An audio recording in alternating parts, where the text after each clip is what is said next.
Assalamualaikum students, welcome to Psychology with Muqaddas and Psyche Seeker, and I hope you have joined both the communities. So let's delve into the fascinating world of psychology. Let's learn psychology together. Let's learn the concepts and let's make it easy to learn about psychology and make it applied in our daily life so that we can take benefit from it. And don't forget to join our community by subscribing the channel and psyche Sikar का link आपको description में मिल जाएगा और इस channel को भी आपने subscribe कर देना ताकि हमें आपकी प्रेजेंस शो हो और आपकी जो अप्रिसिएशन है, जो इंकरेजमेंट है, वो बहुत ज़्यादा मैटर करती है। आपकी सपोर्ट जो है वो बहुत ज़्यादा मैटर करती है and to enhance our efforts, so to make more efforts in this area, in this field, and so that we can do something or make it easy for others also. So that is the motto of purpose of this channel. So let's start another lecture, that is analysis of variance, ANOVA. Lesson number 29 है ये. So far we have discussed about the hypothesis testing and t-test, and now we are going to study analysis of variance, ANOVA. ANOVA क्या है? ANOVA भी hypothesis testing का ही procedure है और जिसको हम evaluate करते हैं, यानी mean differences को हमने evaluate करना है between two or more treatments. अब आप जो है यहाँ पर confuse होंगे कि जो t-test है, z-test है या ANOVA है, ये सब hypothesis testing के procedure हैं. इनमें difference क्या है? हमने z-test का भी यूज़ करना है, टी टेस्ट का भी यूज़ करना है और अनोवा का भी यूज़ करना है, या फिर ये अपनी मर्ज़ी से हम जिसको भी चाहे यूज़ कर सकते हैं. तो ऐसा नहीं है. अपने जी टेस्ट और टी टेस्ट में जो डिफरेंस है वो हमने चेक कर लिया था कि उनमें डिफरेंस क्या है. आपने जब अजम्पशंस जो हैं वो जी टेस्ट की पूरी नहीं हो रही, जब आपके पास पॉपुलेशन वेरिएंस आपको नाउन नहीं है या सैम्पल साइज छोटा है, तब हम टी टेस्ट यूज़ करते हैं. और जब एनालिसिस ऑफ वेरिएंस अनोवा है, यानी ये भी सेम ही है जैसे कि टी टेस्ट है कि हमने मीन डिफरेंसेस को चेक करना है दोनों ग्रुप्स के दरमियान में. सो यहाँ पर जो डिफरेंस ये है कि इसमें मोर देन 2 ग्रुप्स हम चेक कर सकते हैं.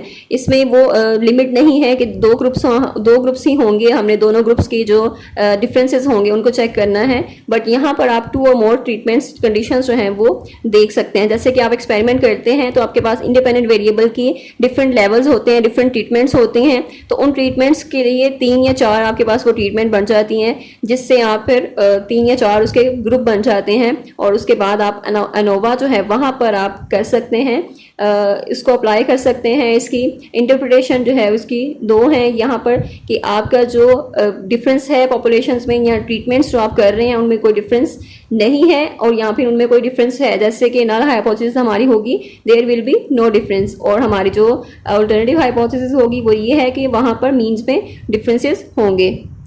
सो हम अनोवा को करते हैं, यानी कि एनालिसिस करते हैं उनमें वेरिएंस कितना है और जो तीनों हमारे पास ट्रीटमेंट कंडीशंस हैं उनमें कितना वेरिएंस है या उनके मीन्स में कितना डिफरेंस है, और जितना ज़्यादा डिफरेंस होगा उतना ही ज़्यादा हम उसको रिजेक्ट कर देंगे. हमारी नल हाइपोथेसिस जो है वहाँ पर वो नहीं होगी. सो रिसर्चर मैनिपुलेट करता है वेरिएबल को, और इंडिपेंडेंट वेरिएबल को इस तरह हम मैनिपुलेट करते हैं जिससे हमारे पास जो रिजल्ट्स हैं हम उसको फाइंड आउट करते हैं.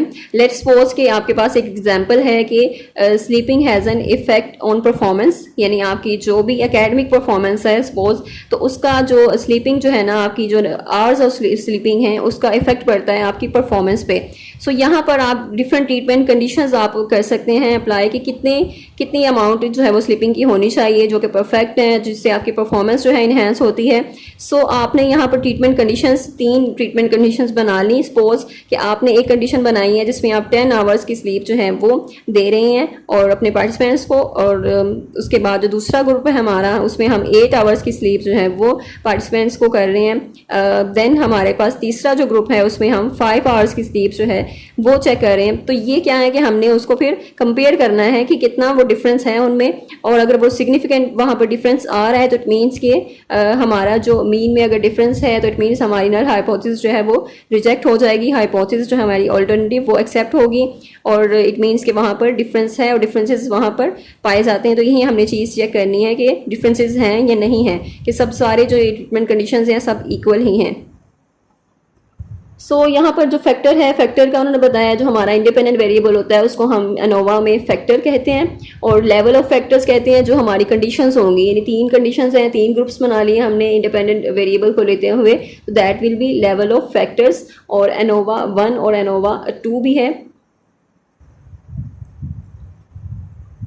और यहाँ पर हम देखेंगे जो जितने ज़्यादा हमारे पास फैक्टर्स होते जाएंगे, यानी हमारे पास अगर 2 फैक्टर्स हैं उनको हम कंबाइन करते हैं, दैट इज़ 2 फैक्टर डिज़ाइन, उसे हम फैक्टोरियल डिज़ाइन कहते हैं, दैट इज़ 2 वे अनोवा। ठीक है, यानी सिंगल फैक्टर है तो 1 वे अनोवा होगा, अगर 2 फैक्टर्स हैं तो 2 वे अनोवा है आपका, यानी इंडिपेंडेंट वेरिएबल वहाँ पर 2 हैं, आप दोनों को वो चेक कर रहे हैं, और सिंगल फैक्टर है तो 1 वे अनोवा होगा। हाइपोथेसिस क्या है हमारी अनोवा के बारे में? हाइपोथेसिस यही है कि आपकी जो डिफरेंस है आपके उसमें कोई डिफरेंस नहीं है, आपके μ1 में, μ2, μ3 में, यानी तीनों ग्रुप्स में कोई डिफरेंस नहीं है। जबकि ऑल्टरनेटिव हाइपोथेसिस क्या है कि उनमें डिफरेंस है, दैट इज़ नॉट इक्वल, और उनमें वेरिएंस है। अब अनोवा है, सो वी यूज़ अनोवा, हम उसको यूज़ करते हैं सैम्पल मीन डिफरेंस को फाइंड आउट करने के लिए इन 2 और मोर सैम्पल्स। ठीक है, यानी हमारे पास 2 से ज़्यादा सैम्पल हैं, ये 3 सैम्पल हैं, तो बेसिकली 3 से ही यहाँ स्टार्ट होता है ये, और 3 या 4 से भी ज़्यादा हो सकते हैं। तो टेस्ट स्टैटिस्टिक्स जो है अनोवा का वो कंप्यूट करता है एफ रेशो जो है उसको, ये फार्मूला जिसको कंप्यूट करना है हमने, variance between treatments over the error variance. ठीक है, यानी वेरिएंस बिटवीन ट्रीटमेंट्स में आपने देखना है उनमें कितना वेरिएंस है, और उसके बाद जो एरर वेरिएंस है आपने विद इन ग्रुप वेरिएंस जो है उससे उसको करना है, डिवाइड करना है। लॉजिक बिहाइंड अनोवा, अनोवा के पीछे लॉजिक क्या है, इसके अजम्पशंस क्या हैं वो चेक करते हैं। अनोवा जो है वो डिटरमिन करता है कि टोटल वेरिएबिलिटी कितनी है आपके इंटायर सेट ऑफ डेटा में, यानी आपके जो तीनों ट्रीटमेंट्स हैं उनमें कितनी ज़्यादा वेरिएबिलिटी है, कितना आपके मीन में डिफरेंस है उनके, तो ये चेक करने के लिए हम अनोवा यूज़ करते हैं। तो बेसिकली पर्पस जो है सबका सेम ही है, टी टेस्ट हो, डी टेस्ट हो, या फिर अनोवा हो, ये सारे हाइपोथेसिस टेस्टिंग प्रोसीजर जो पैरामीट्रिक टेस्ट होते हैं इनका पर्पस सेम ही है। पर्पस इनका एक ही है कि इन्होंने डिफरेंस, जो मेन डिफरेंसेस हैं उनको फाइंड आउट करना होता है दोनों ग्रुप्स में, या अगर 2 से ज़्यादा ग्रुप्स हैं तो उनमें चेक करना होता है। सो यहाँ पर उन्होंने एक्सप्लेन कर दिया इनको। देन एनालिसिस प्रोसेस जिसको हम डिवाइड करते हैं 2 बेसिक कंपोनेंट्स में, बिटवीन ट्रीटमेंट वेरिएंस होता है, विद इन ट्रीटमेंट। अब बिटवीन ट्रीटमेंट हम पढ़ चुके हैं, बिटवीन में हम 2 ग्रुप्स, हमारे पास डिफरेंट ग्रुप होते हैं, इंडिपेंडेंट ग्रुप होते हैं, अनरिलेटेड ग्रुप होते हैं, जिनको हमने उनका मीन डिफरेंस जो है वो कंपेयर करना होता है, हमने देखना होता है कि कितना ज़्यादा उनमें डिफरेंस है इन दोनों ट्रीटमेंट्स में।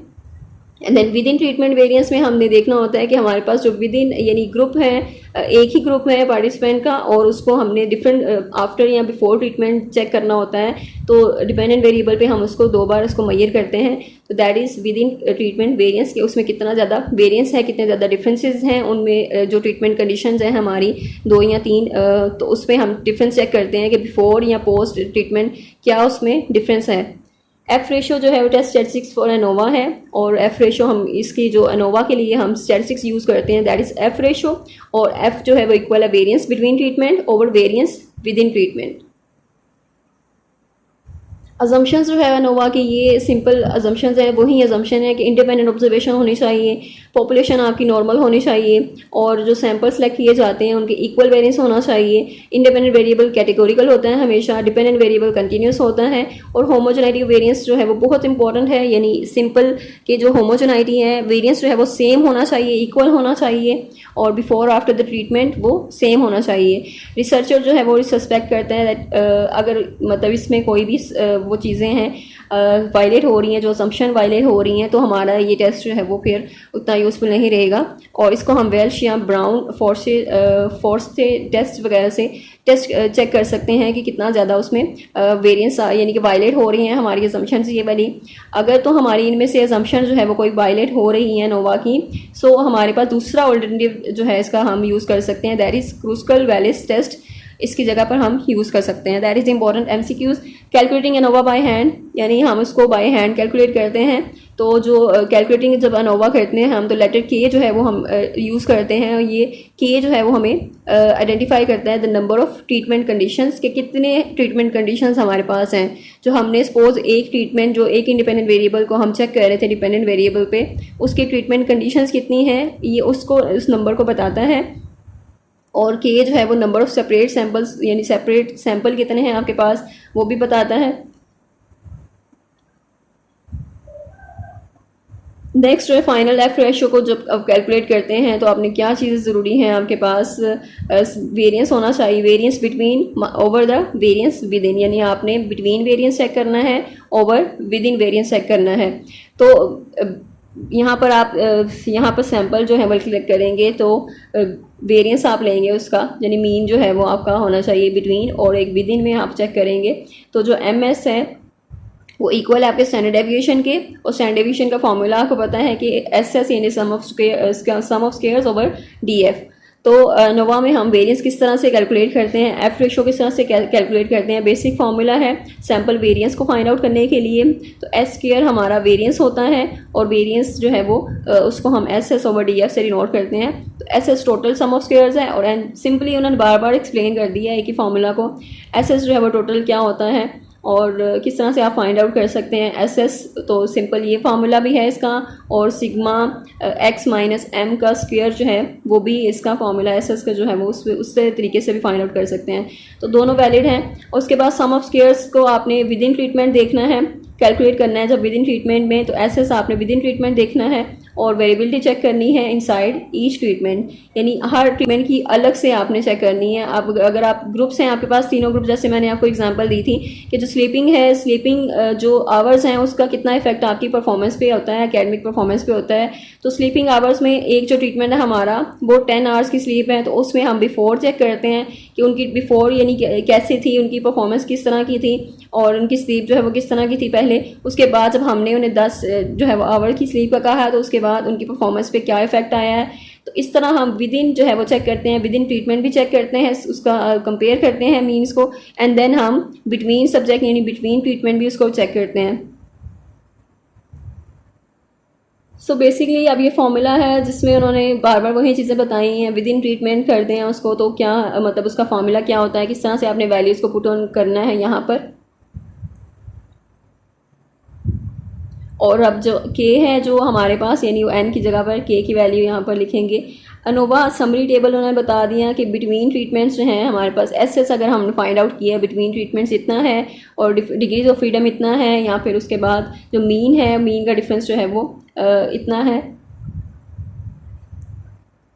इफ़ेक्ट साइज़ क्या होता है, इसमें इफ़ेक्ट साइज़ जो है उसको हम किस तरह से मेजर कर सकते हैं, उसकी जो वेरिएंस है उसकी परसेंटेज को हम कंप्यूट करते हैं जो कि ट्रीटमेंट कंडीशंस में होती है, कितनी वेरिएंस है उसमें, कितनी परसेंटेज है वेरिएंस की, कितना इफेक्ट है उसमें। तो वो उसका साइज़ यानी देखना होता है हमने कि जो इफेक्ट हो रहा है इंडिपेंडेंट वेरिएबल डिपेंडेंट वेरिएबल पे इफेक्ट कर रहा है तो वो कितना उसका साइज़ है, मॉडरेट है, लार्ज है या स्मॉल है। और जहाँ पे ईटा के बारे में बताया है ग्रीक लेटर, जो ईटा स्क्वायर्ड से हम उसको डिनोट करते हैं जो परसेंटेज ऑफ वेरिएंस है। पोस्ट होक टेस्ट क्या होते हैं, एडिशनल हाइपोथेसिस टेस्ट हैं जो कि एनोवा के बाद किए जाते हैं कि एग्जैक्टली हम डिटरमिन कर सकें कि मीन डिफरेंसेस सिग्निफिकेंट हैं या नहीं हैं, यानी कि मीन डिफरेंसेस वाकई रिलाई करते हैं वहाँ पर या नहीं करते। तो पोस्ट होक मीन पोस्ट यानी कि उसके बाद एनोवा के बाद, एनोवा की आपने एनालिसिस कर ली है, उसके बाद आप पोस्ट होक करके उसको दोबारा से एनालाइज करते हैं, चेक करते हैं, और इसमें जो डिफरेंट टेस्ट वगैरह आप यूज़ करते हैं आप उसको पेयर वाइज कंपैरिजन भी कह सकते हैं। यहाँ पे 2 केस HSD टेस्ट जो है वो मोस्ट कॉमनली यूज़ होता है, पोस्ट होक टेस्ट है जो कि साइकोलॉजिकल रिसर्च में यूज़ होता है। I hope I made it clear. अगर कोई कन्फ्यूजन है तो आप कमेंट सेक्शन में पूछ सकते हैं। इसके अलावा आपने चैप्टर को लाजमी रीड आउट करना है। आप इसके अलावा जो LMS से भी लेक्चर अटेंड कर सकते हैं, उसमें आपके इंस्ट्रक्टर ने पूरी जो एक करके बताया है मैनुअली उस फार्मूला को कि किस तरह से आपने सॉल्व आउट करना है, तो आपकी बेटर अंडरस्टैंडिंग हो जाएगी, आपको चीज़ों की समझ आ जाएगी। And don't forget to share this video with other students and don't forget to subscribe this channel and also Psyche Seeker जो कि डिस्क्रिप्शन में आपको लिंक जो है वो प्रोवाइड किया जा चुका है। तो थैंक यू सो मच, अल्लाह हाफिज़।